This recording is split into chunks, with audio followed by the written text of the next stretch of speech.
Center insights.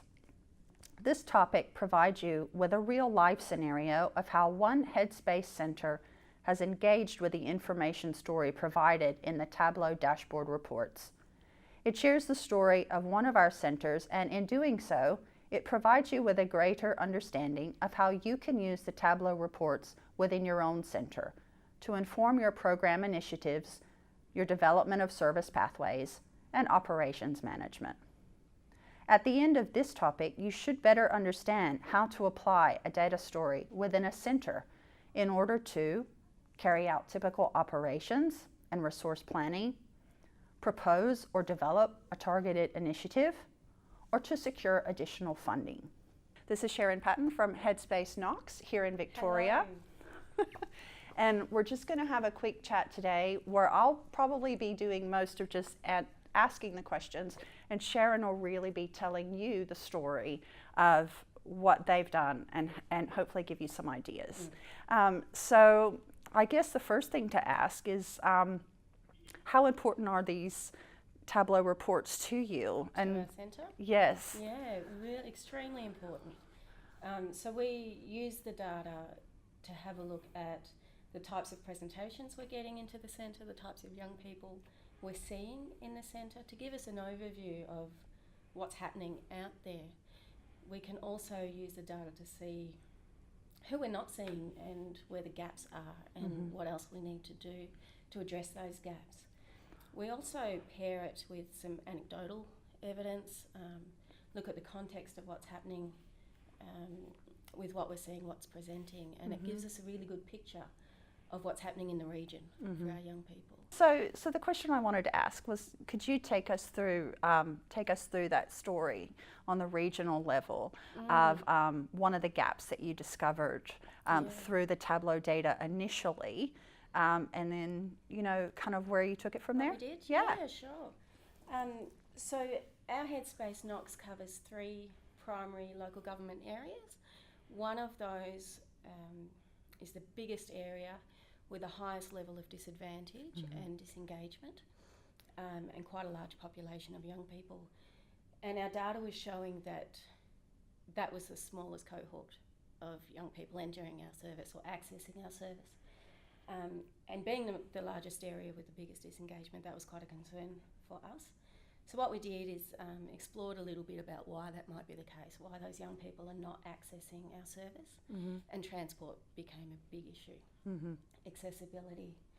So we partnered with some local services, with the local government area, the council, and we came up with a plan to address that. So out of that has come 4 main priorities. Okay, yep. Yeah, one of those is us, I guess, outposting. So what does that mean? Those regions. So we've got a worker sitting in some of the local schools in partnership with the GPs in Schools program, and that's really provided a high level of accessibility for some of those marginalised young people. I think you told me that there were actually people queuing up. That's right. Yeah. The very first day we had people queuing up to see one of our staff members, even beyond the bell at the end of the day. That's fantastic. Waiting, so it shows that the need is there, and without the data showing us that we weren't engaging those young people, we wouldn't have been able to do that. So this was at a regional level. What about just kind of right back down to centre level? So there were a couple of things. We've done locally. Yeah. One of the things that became apparent in our data was that we were getting a lot of young people presenting with personality disorders, in particular borderline personality disorder.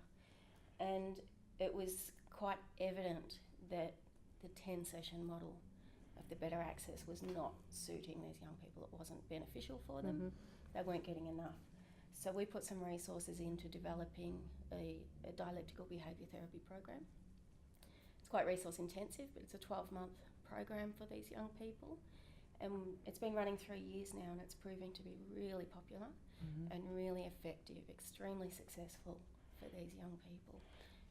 We're seeing much better outcomes that we're able to track through the data, and we're getting much better anecdotal feedback also that it's really meeting the needs. Fantastic. So when you were doing that, to bring it kind of back around to kind of help some of the people understand where in the dashboards you can find that information. So the presenting issues dashboard, I would guess, would be where a centre would look, or where you began looking and kind of seeing the trend. So so you can break it down to look at whether they're presenting, as you know, Headspace covers the four pillars. So which of those pillars they're presenting, or something different. And then you can break down the mental health pillar into particular issues. And like a primary and a secondary? Primary, secondary. Okay. You can track outcome measures from when they first came to their last session, and you can see if there's been any improvement over time. And so we're seeing a larger improvement now than what we had before. So you were actually able to see initially that the outcomes really weren't what you wanted to be seeing, considering the framework that there was at the time. Exactly, for this cohort, yes. Okay, and since you've made these changes, there's been a huge difference. Massive difference, yeah. Okay. Yeah. And then there was one more that you mentioned to me as well, and this was, especially given the recent yes vote, this was for your LGBTQIA young people as well. Can you speak about that? So what we saw in our data was that on average 17% of our client base were rainbow. And so we were able then to look at what was happening in the region for those young people, what we could contribute to, what we could do to support them. Particularly a lot of those were coming in with suicidal ideation or attempts, which is always a concern. So we've developed a few groups, we've partnered with some of our local councils, and we're looking at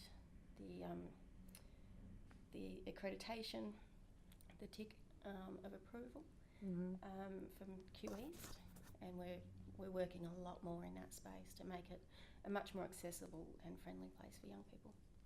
Sharon has shared several really key specific stories about really concrete actions that her centre has been able to take that are really genuinely meeting the needs of the young people in her catchment.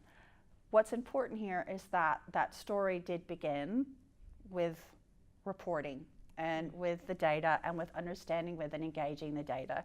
We do understand that engaging with the data goes both ways, but I think Sharon's story does show that if you just get in there, have a bit of a kick around, you're not going to break it.